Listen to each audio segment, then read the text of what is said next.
আধার চিরে সূর্য ওঠার সময় এসেছে, দিকে দিকে আমজনতা জেগে উঠেছে।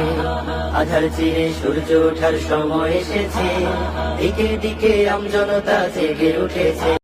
আসসালামু আলাইকুম দর্শক, গত 2 দিন আগে আল্লামা দেলোয়ার হোসেন সাঈদীর সুযোগ্য সন্তান মাসুদ সাঈদী একটি মিথ্যা মামলার হাজিরা দিতে যান ঢাকায় জজ কোর্টে।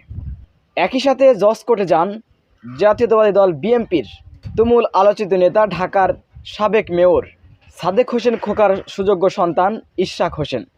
ইশরাক হোসেন এবং আল্লামা দেলোয়ার হোসেন সাঈদীর সন্তান মাসুদ সাঈদীর জজ কোর্টের এই বিচরণ ইতিমধ্যে তুমুলভাবে সারা বাংলাদেশে সাড়া ফেলেছে।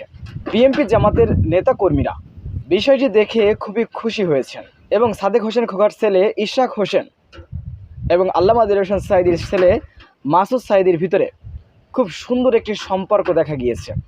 তাদের মুখে হাস্যোজ্জ্বলভাবে সুন্দর করে তারা হেঁটে যাচ্ছেন জজ কোর্টের দিকে। বিষয়টি বাংলাদেশের সাধারণ মানুষের মন কেড়ে নিয়েছে।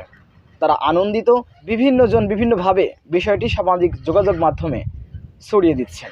সুপ্রদর্শক, ইশরাক হোসেন ও আল্লামা দেলোয়ার হোসেন সাঈদীর ছেলে মাসুদ সাঈদীকে একসাথে দেখে এমন হাস্যোজ্জ্বলভাবে আপনাদের কেমন লাগছে? অবশ্যই আপনাদের মূল্যবান মন্তব্য কমেন্ট বক্সে জানাবেন।